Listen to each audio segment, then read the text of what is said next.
People will go to incredible lengths to avoid looking in the mirror. But I've learned over the decades that the more elaborate the mask, the deeper the pain or the manipulation it's trying to hide. I've seen just about everything you can imagine in this chair, from the delusional to the desperate. But there is a specific kind of chilling silence that falls over a room when someone claims they aren't just troubled, but possessed. Now, I'm a man of faith, but I'm also a man of science and a student of human behavior. When Sarah and Mark reached out to me, they weren't just looking for a therapist. They were looking for an exorcist, or at the very least, a way to survive a woman they believed was being piloted by something unholy. The woman in question was Elena, Mark's mother. And according to the stacks of home videos and frantic emails they sent my team, Elena wasn't just a difficult mother-in-law. She was, as Sarah put it, a vessel for something that wanted to destroy their marriage.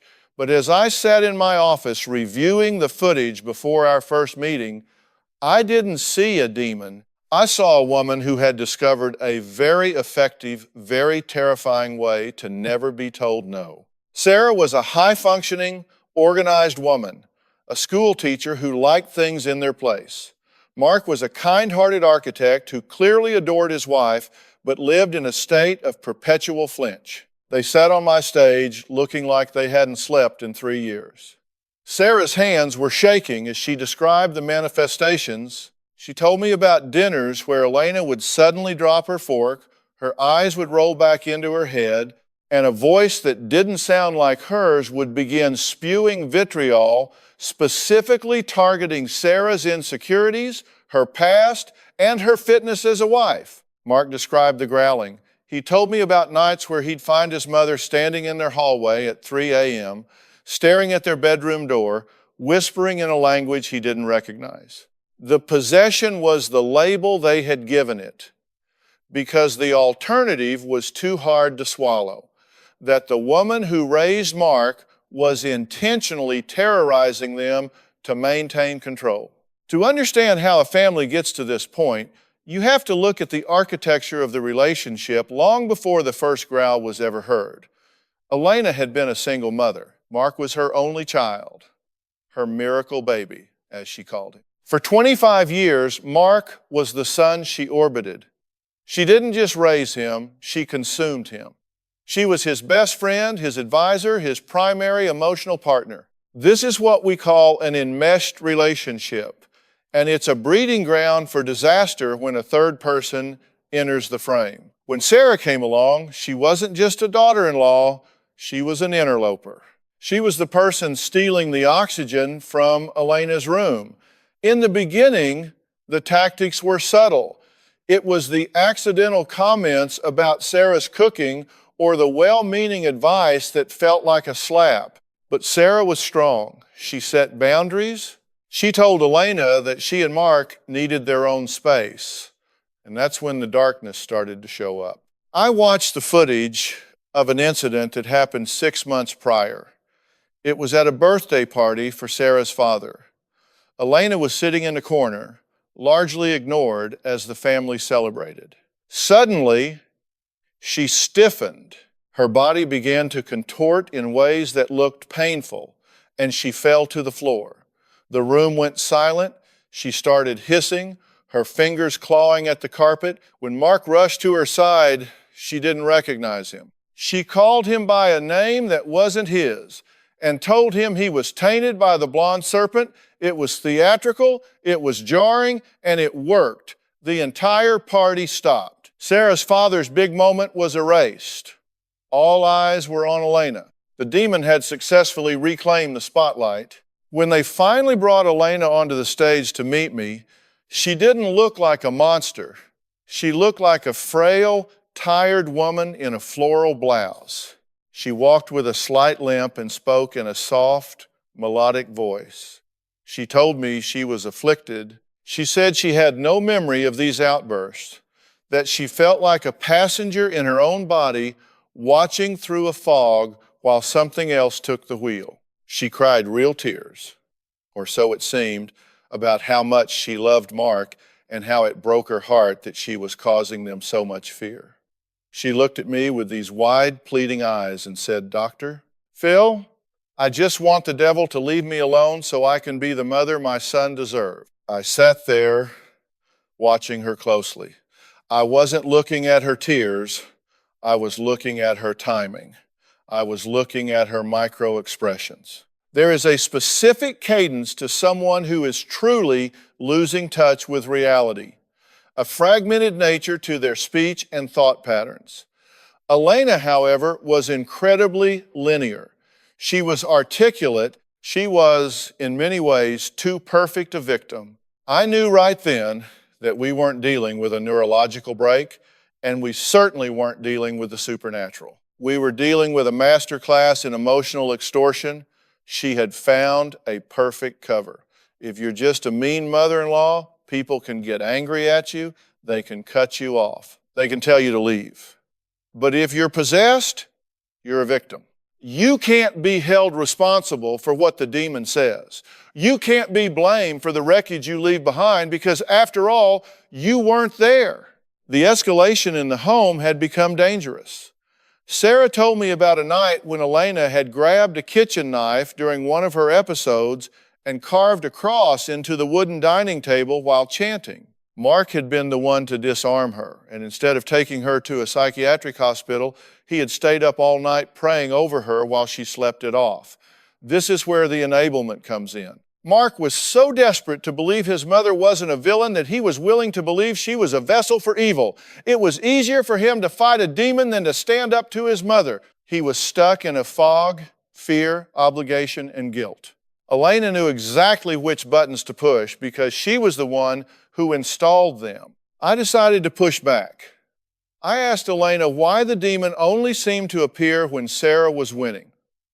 I asked why the darkness never showed up when Elena was alone at the grocery store or at her doctor's appointments. Why did the spirit have such a keen sense of timing? Elena's demeanor shifted instantly. The softness in her voice vanished, replaced by a cold, hard edge. She didn't growl. She didn't hiss. She simply looked at me and said, "You don't understand the spiritual warfare I am under, Dr. Phil. You're trying to use logic for something that is beyond this world." That's a classic diversion. When the facts don't support your narrative, you move the goalpost to a place where facts don't matter. But I've spent my life in the world of facts, and I know that even the most elaborate lie has a structural flaw. I told her, "Elena, I've dealt with people who have genuine psychosis. I've dealt with people who have temporal lobe epilepsy that causes seizures that look a lot like what you're doing. But I've also dealt with people who use drama as a weapon. And right now, your demon looks a lot like a temper tantrum with a better script." The tension in the studio was thick. Sarah was leaning forward, her eyes wide, realizing for the first time that someone was actually calling her mother-in-law's bluff. Mark looked like he wanted to crawl under his seat. He was terrified of what would happen if the mask truly came off. He was terrified that if he admitted his mother was faking, he'd have to admit he'd allowed his wife to be tortured for years by a lie. We were approaching the breaking point. I could see Elena's jaw tightening. She was calculating her next move. She knew the pity me act wasn't working on me, so she was preparing to escalate. I could see the shift in her eyes. The demon was about to make an appearance right there on my stage. And then, right there in front of a live audience and rolling cameras, it happened. Elena's breathing became shallow and jagged. Her hands, which had been resting calmly in her lap, began to twitch and then curl into claws. She let out a low, guttural sound that vibrated in the air, a sound that, I have to admit, would be enough to send shivers down the spine of anyone not trained to look for the mechanics of a performance. She slumped forward, her hair falling over her face, and then she slowly looked up.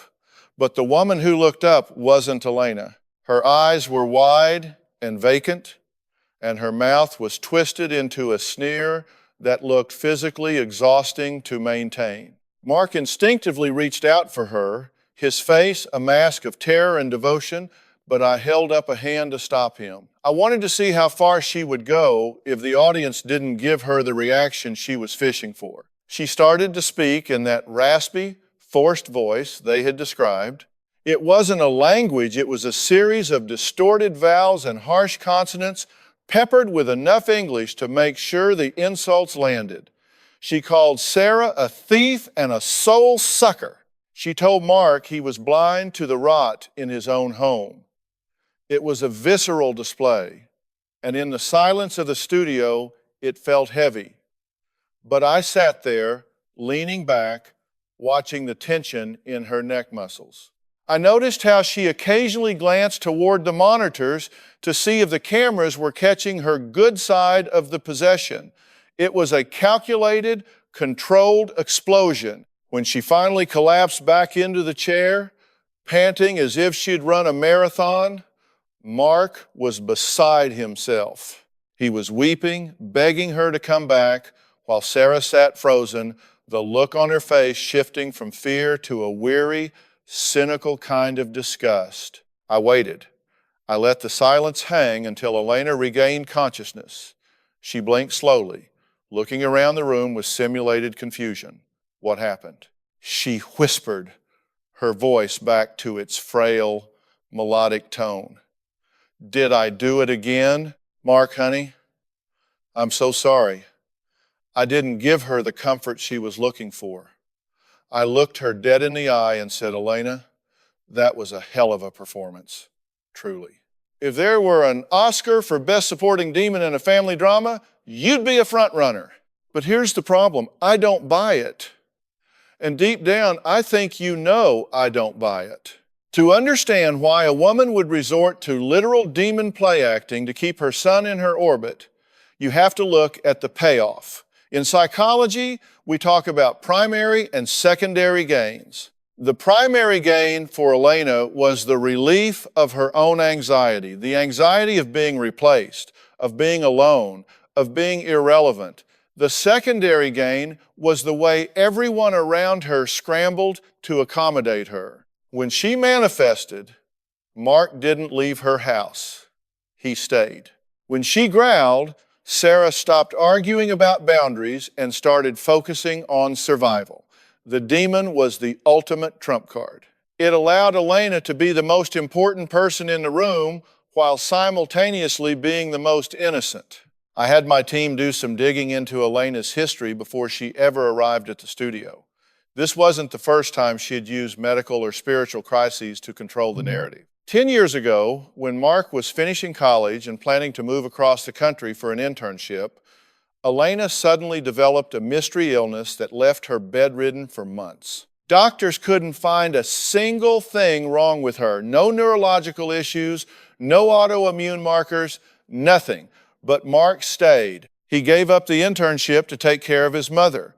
And the moment he officially signed a local job contract, her illness miraculously went into remission. The pattern was there, clear as day. The possession was just the latest evolution of her control tactics. As Sarah became more assertive and Mark became more independent, Elena had to up the stakes. A mystery illness wasn't enough anymore. She needed something that couldn't be disproven by a blood test. She needed something supernatural. The escalation in their home life had reached a fever pitch just weeks before they called the show. Sarah had finally given Mark an ultimatum. Either his mother moved into an assisted living facility where she could get professional help for her episodes, or Sarah was moving out. For the first time in his life, Mark had sided with his wife. He had told Elena that they were touring facilities on Monday.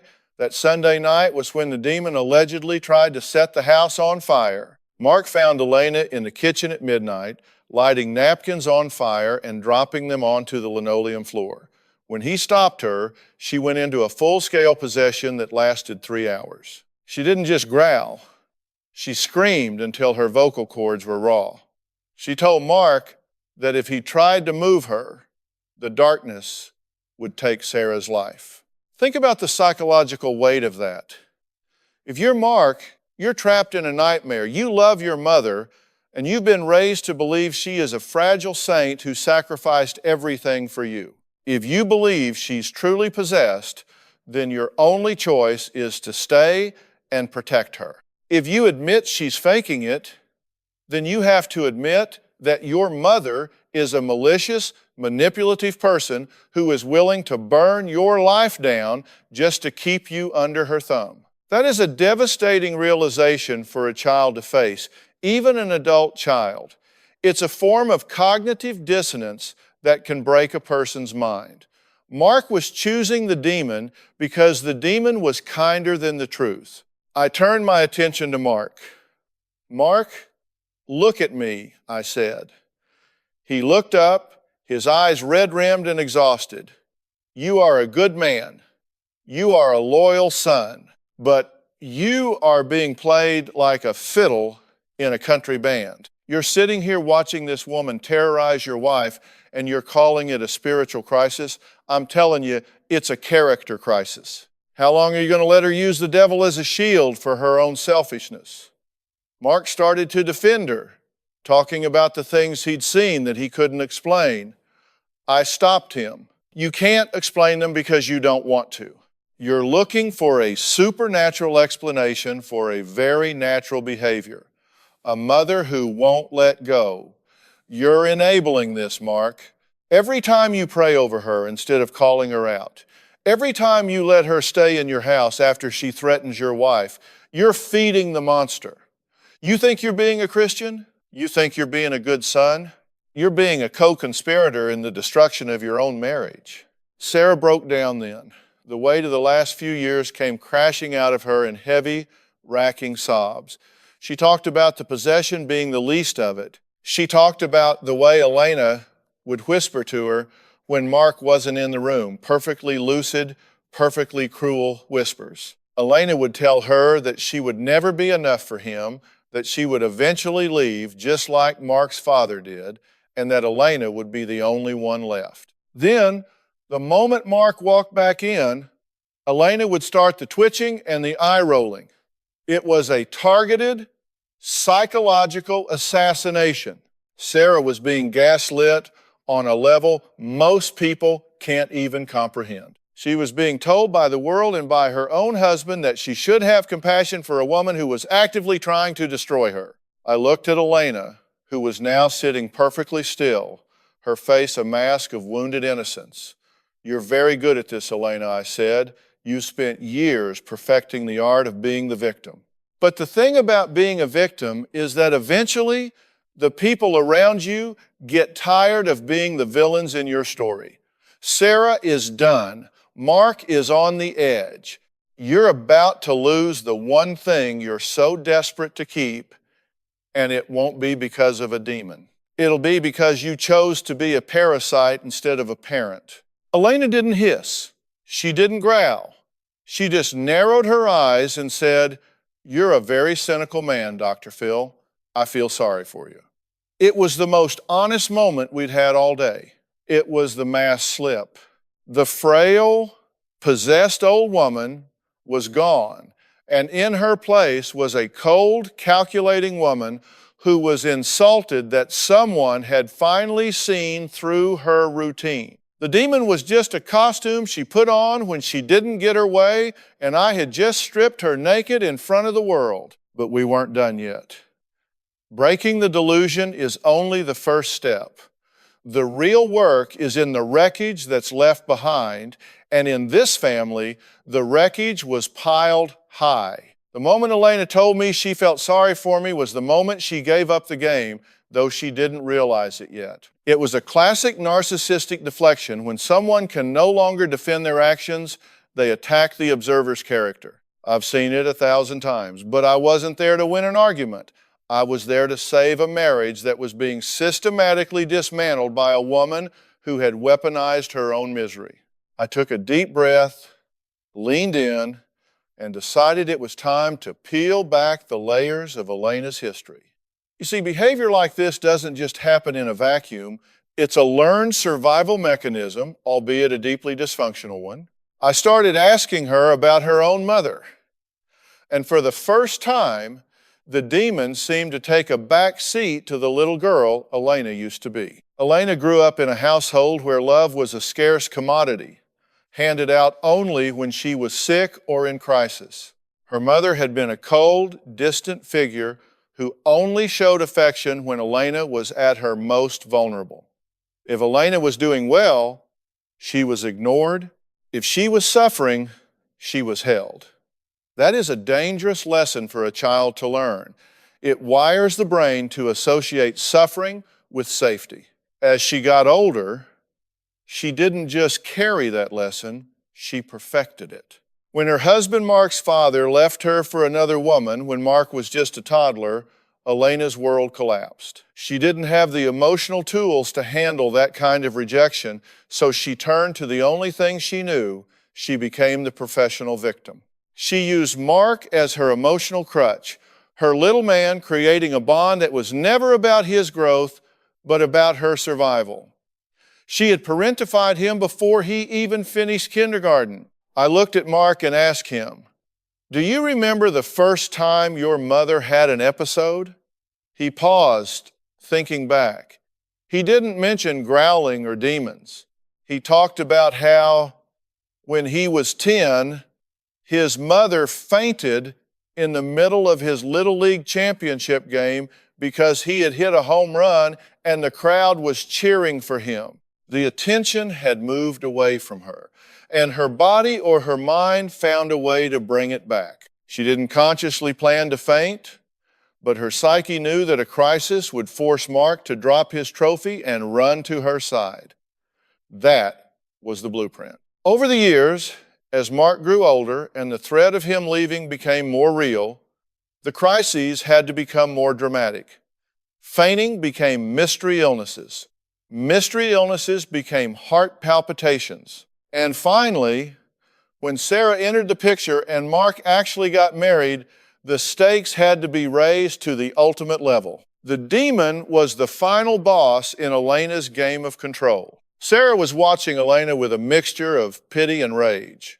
She told me about how Elena would come out of her possessions the moment Mark left the room to get her a glass of water. Elena would look at Sarah with a cold, clear-eyed smirk and say, "He'll never believe you," before slipping back into the trance the moment Mark walked back in.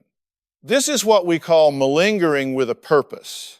It's a calculated use of symptoms to achieve a specific goal. In Elena's case, the goal was the total isolation of her son from any influence other than her own. She was willing to be seen as a monster if it meant she wouldn't be seen as irrelevant. "Elena," I said, my voice low and steady, "I want to talk about the one question I have for you, because this is where the rubber meets the road." The studio got so quiet you could hear the hum of the air conditioning. Mark was holding his breath. Sarah was gripping the armrest of her chair. Elena tried to pull that frail mask back over her face, but it was slipping. She looked like a cornered animal, looking for an exit that didn't exist. "You claim that you are a passenger in your own body," I continued. "You claim that this darkness takes over and you have no control, no memory, and no say in what happens. Is that right?" She nodded slowly, a single tear rolling down her cheek. "I'm just a victim, Dr. Phil. It's so scary, I never know when it's going to happen." I nodded back as if I were agreeing with her. "Okay, I understand. But here's what I don't understand. We've reviewed the footage your son and daughter-in-law provided. We've looked at the timing of every single manifestation over the last 2 years. And I noticed something very interesting, Elena. The demon is incredibly polite to your property." She blinked, confused. I leaned forward, my eyes locked on hers. "In the 3 years this has been going on, you've smashed Sarah's favorite vases. You've carved into their dining table. You've ruined their clothes. But you have never once, not one single time, broken anything that belongs to you. You haven't smashed your own china. You haven't carved into your own antique dresser. You haven't even spilled a glass of water on your own bed. So here is my question, Elena, and I want you to think very carefully before you answer. Why is it that the devil inside of you has such a perfect understanding of your personal inventory and your property's value? The silence that followed wasn't just heavy, it was suffocating. It was the sound of a lifetime of lies hitting a brick wall. Elena's mouth opened, then closed. She looked at Mark, but he wasn't looking at her with pity anymore. He was looking at her with a dawning, horrific realization. He was a man who lived for logic and structure. He was an architect. For God's sake, he knew that what I just said was irrefutable. A demon or a psychotic break doesn't differentiate between a mother-in-law's dresser and a daughter-in-law's wedding gift. Only a conscious mind makes those distinctions. Only a person who is fully in control of their actions chooses which targets to destroy and which to protect. Elena didn't growl. She didn't twitch. She didn't fall to the floor. She did something much more revealing. She got angry. Not demon angry, but mean angry. Her face contorted into a mask of pure, unadulterated spite. "You think you're so smart," she hissed. And this time it was her own voice, sharp, vitriolic, and clear. "You think you can just come in here and judge me? You have no idea what I've given up for him. I gave him my whole life." And then he brings that thing into our lives. She's trying to take him away. She's trying to kill me by taking him away. "She's not taking him away, Elena," I said firmly. "He's a 30-year-old man. He's supposed to have a life. He's supposed to have a wife. That is the natural order of things.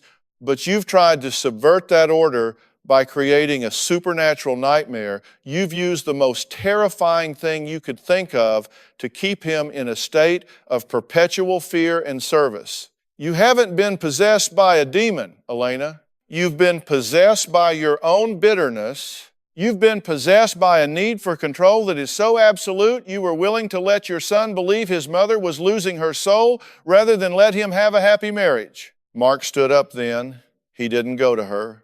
He walked to the other side of the stage, away from both of them, and put his head in his hands. He was mourning. He wasn't mourning his mother's affliction anymore. He was mourning the image of the mother he thought he had. He was realizing that the woman who had tucked him in, the woman who had raised him, was capable of a level of calculated cruelty that he couldn't wrap his head around. It's a bitter pill to swallow when you realize your saint of a mother is actually the architect of your misery. I turned to Mark. "Mark, the question now isn't about her, it's about you. You've spent your life being her emotional hostage. You've allowed her to drive a wedge between you and your wife because you were afraid of the darkness. But now you see the darkness is just a costume. It's a trick. What are you going to do now?" Because I'm telling you, if you take her back home tonight and you don't set a hard, non-negotiable boundary, you are signing the death warrant for your marriage. Sarah has one foot out the door, and I don't blame her. She's been fighting a ghost for 3 years while her husband stood by and watched. Mark looked at Sarah, and then he looked at Elena. For the first time, he didn't look like a little boy. He looked like a man who was tired of being lied to. He looked at Elena and said, "Is it true? Did you really fake all of it? The growling, the fire, the knife?" Elena didn't answer. She just stared at the floor, her jaw set in a hard line. She wouldn't give him the satisfaction of an admission because that would mean losing her last shred of power. But in her silence, she gave him everything he needed to know. "I can't do this anymore, Mom," Mark said, his voice trembling but certain. "I can't live in a house where I'm checking under the bed for demons that you're putting there yourself. I loved you. I would have done anything for you. But you've used that love to hurt the person I love most in this world." He turned to me, his eyes pleading. "Dr. Phil, what do I do? How do I fix this?" I told him the truth. even though it was hard to hear. You don't fix her, Mark. You can't fix a person who doesn't believe they're broken. You can only fix your environment. You have to remove the audience. A performer doesn't perform if there's no one in the theater. You need to move her into a managed care facility where she can get professional psychological help, not an exorcism, but a psychiatric evaluation. And then you and Sarah need to go away. You need to go somewhere where you aren't looking over your shoulder. You need to rebuild the trust that has been shattered, and that starts with you putting your wife first, not just in words, but in every single action you take from this moment forward. The psychological fallout of a revelation like that is rarely an immediate aha moment followed by hugs and tears. It's more like a controlled demolition, loud, dusty, and incredibly painful for anyone standing too close.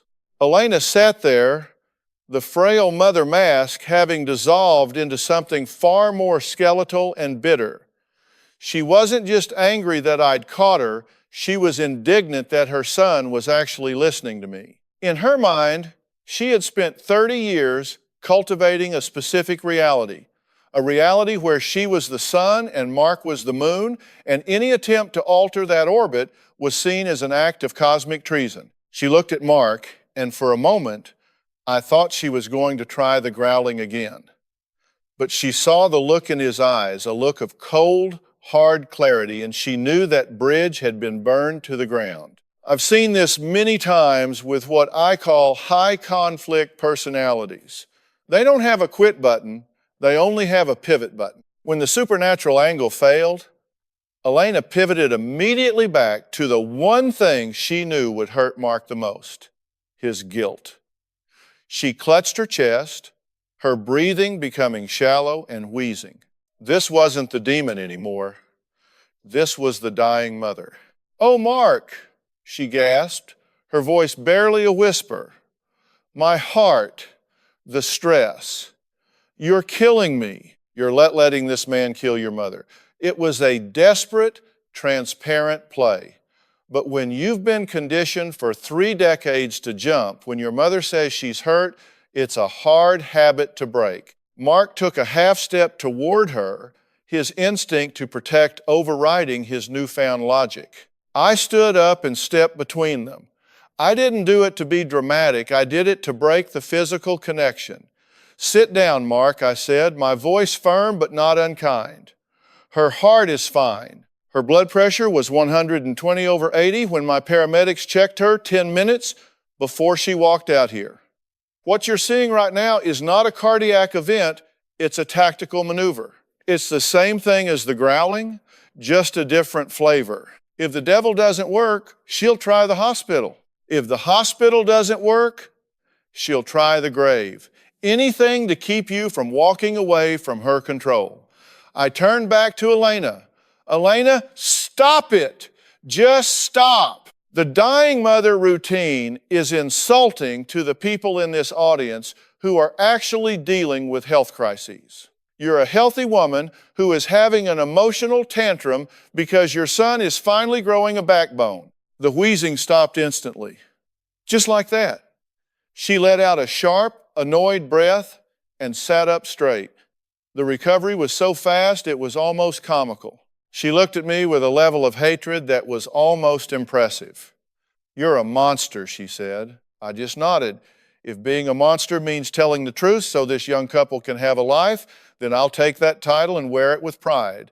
But let's look at who the real monster is here, Elena. A monster is someone who watches their son weep in fear and does nothing to comfort him because they're too busy pretending to be possessed. A monster is someone who tries to burn a house down with their family inside just to prove a point. You've been using the term demon for years, but you've been looking at one in the mirror the whole time. I wanted to dive deeper into why this specific delusion of possession was so attractive to her. In our society, we have a very hard time dealing with pure malice or even just extreme selfishness in mothers. We want to believe that every mother is naturally nurturing and selfless. When a mother acts out in ways that are destructive and cruel, we look for excuses. We say she's sick, She's hormonal, she's depressed, or in Elena's case, she's possessed. By choosing the supernatural, Elena tapped into a deep-seated cultural and religious fear. It made her untouchable. If she's possessed, you can't get angry at her, you have to pray for her. You can't set boundaries, you have to perform rituals. It turns the victim, Mark and Sarah, into the caregivers and the perpetrator, Elena, into the patient. It is the ultimate inversion of accountability. I turned my focus back to Sarah. She had been the canary in the coal mine for this entire disaster. Sarah, I said, you knew. You knew from the very first time she growled that it was a fake, didn't you?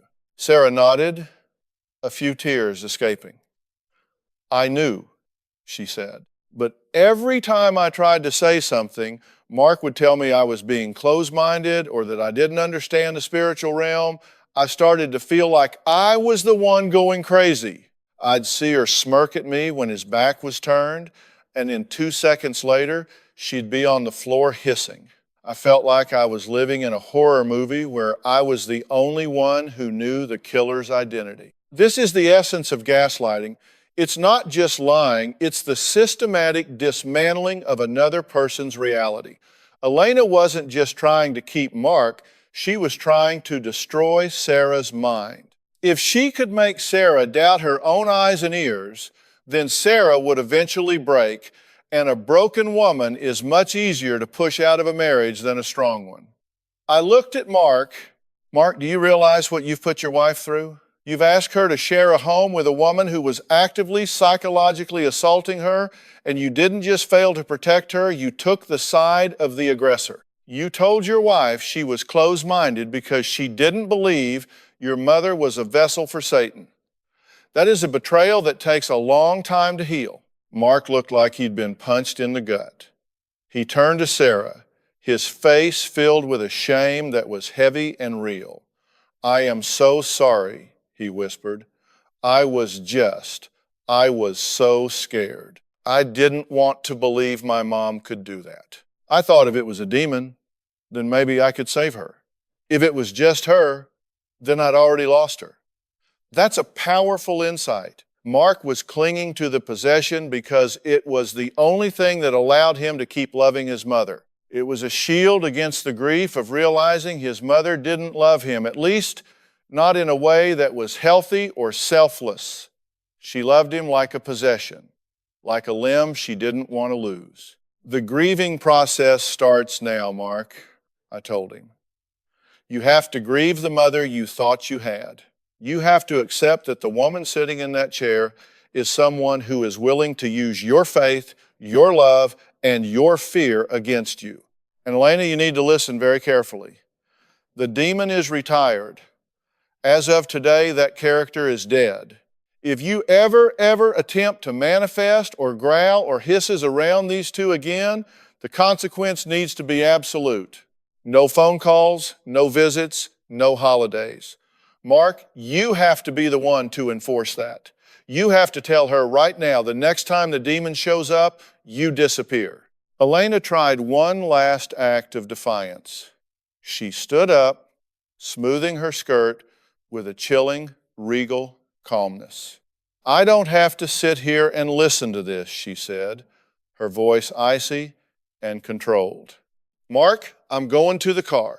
If you want to stay here with this man and this woman who hates me, that's your choice. But remember who was there for you when you were a little boy? Remember who sacrificed everything for you? She started to walk off the stage, expecting him to follow. It was the ultimate test. It was the same power play she had used 1,000 times before the walk away that usually brought him running. She got to the edge of the stage and stopped her back to us. She was waiting for the sound of his footsteps. The audience was dead silent. I watched Mark. He was trembling, his hands balled into fist. He looked at the back of his mother's head, and then he looked at Sarah. He saw the woman who had stood by him while he'd been a terrible husband, the woman who had endured literal hell because she loved him. He took a deep breath, and he didn't move. I'm staying here, Mom, he said, his voice stronger than I'd heard it all day. I'm staying with my wife, and we're going to talk about where you're going to live because it's not going to be with us. Elena didn't turn around. She didn't growl. She just walked off into the wings alone. It was a powerful moment of transition. The demon hadn't been exorcised by holy water or ancient incantations. It had been defeated by a simple refusal to play the game anymore. But as I watched her disappear, I knew the road ahead for Mark and Sarah was going to be long. You don't just get over years of psychological warfare. You have to rebuild your entire sense of self from the ground up. I turned to the couple and said, "The theater is empty and the lights are out. Now, let's talk about how we start the real work of healing."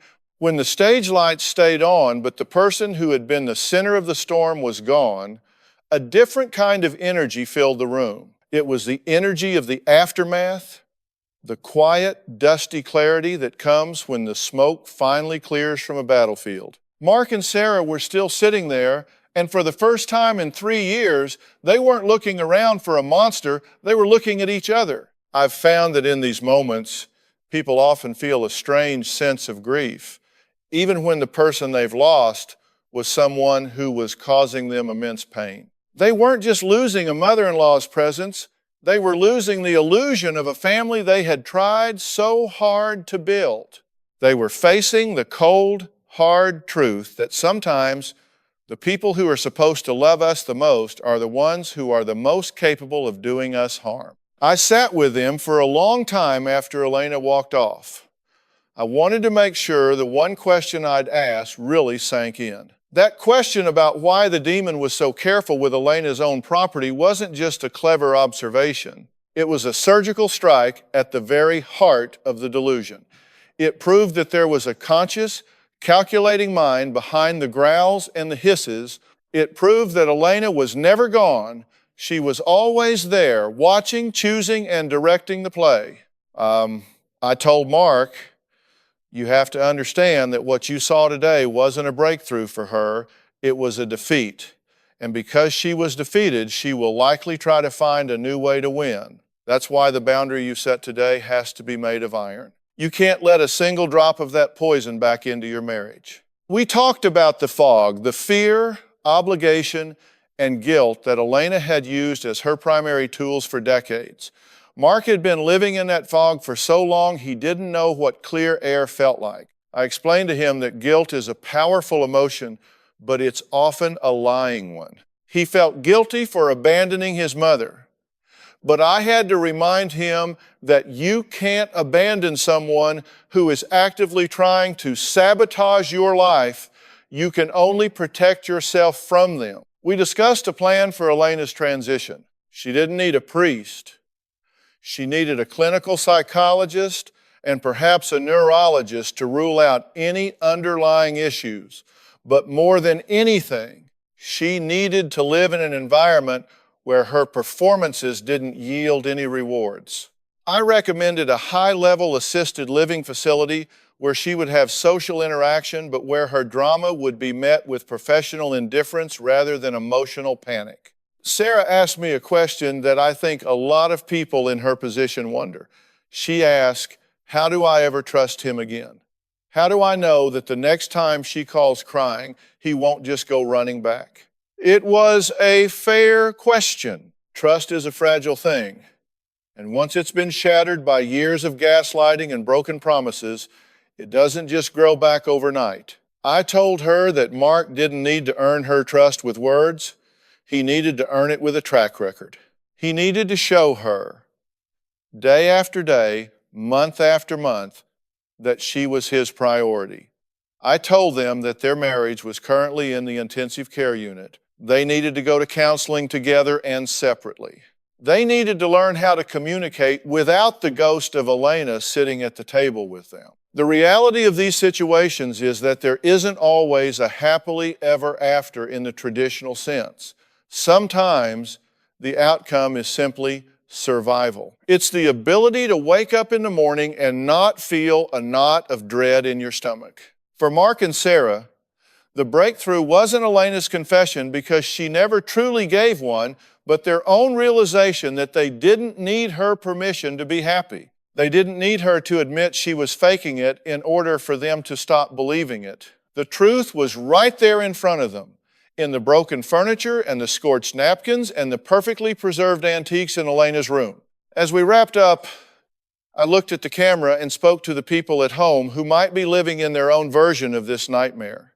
I told them that you don't have to call something a demon for it to be evil. Sometimes the most evil things in our lives are just the manifestations of unprocessed trauma, unchecked narcissism, and a desperate, clawing need for control. We want to believe in the supernatural because it's actually less scary than the idea that a human being could be that cruel to someone they love.